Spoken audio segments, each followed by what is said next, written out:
नमस्कार दोस्तों, स्वागत है आप सभी का मेरे YouTube चैनल स्टेनो गुरु शिवा में।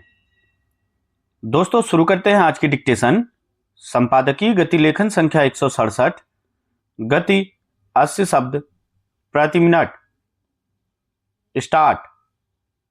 इसमें कोई दो राय नहीं कि संसद में सीटों की संख्या में बढ़ोतरी समय की जरूरत हो सकती है और निर्धारित प्रक्रिया के तहत इसमें बदलाव हो सकते हैं, मगर इस वर्ष परिसीमन की कवायद को लेकर कई सवाल उभरते दिख रहे हैं।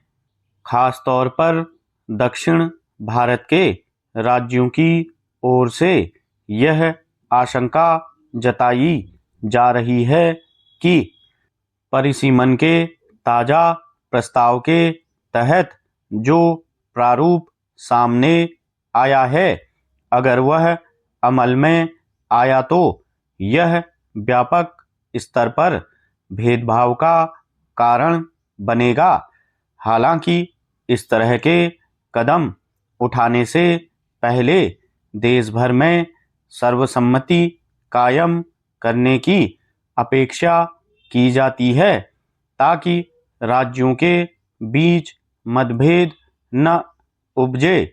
लेकिन परिसीमन को लेकर केंद्र सरकार की पहल के बाद तमिलनाडु में जिस तरह का विरोध उभर रहा है, उससे कई सवाल उठे हैं।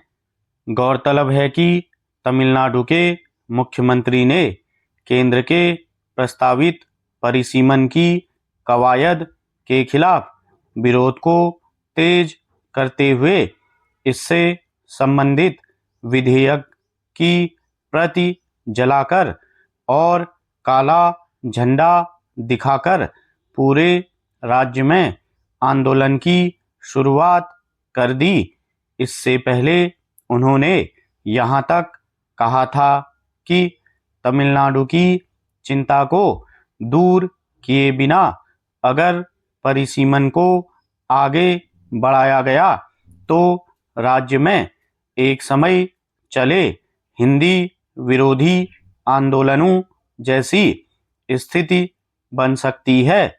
निश्चित रूप से एक संवेदनशील मुद्दे पर देश के अलग अलग राज्यों में इस स्तर के मतभेद पैदा नहीं होने चाहिए थे और इससे जुड़ी चिंताओं का समाधान वक्त की जरूरत है।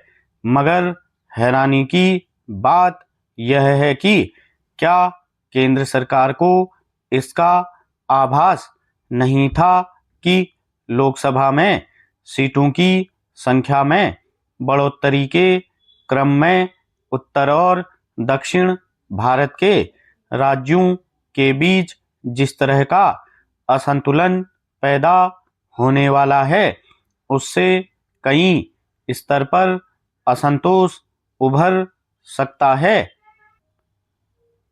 दरअसल सरकार परिसीमन को महिला आरक्षण के साथ जोड़कर पेश करने का प्रयास कर रही है ताकि इसे लेकर उठने वाली आपत्तियों को कमजोर किया जा सके, मगर विपक्षी दलों की ओर से ऐसे सवाल उठाए जा रहे हैं कि राष्ट्रीय स्तर पर अलग अलग राज्यों में लोकसभा की सीटों में बढ़ोतरी संसद के समीकरण में वैसे राज्यों को मजबूत स्थिति में खड़ा करेगा जहां भारतीय जनता पार्टी ताकतवर है।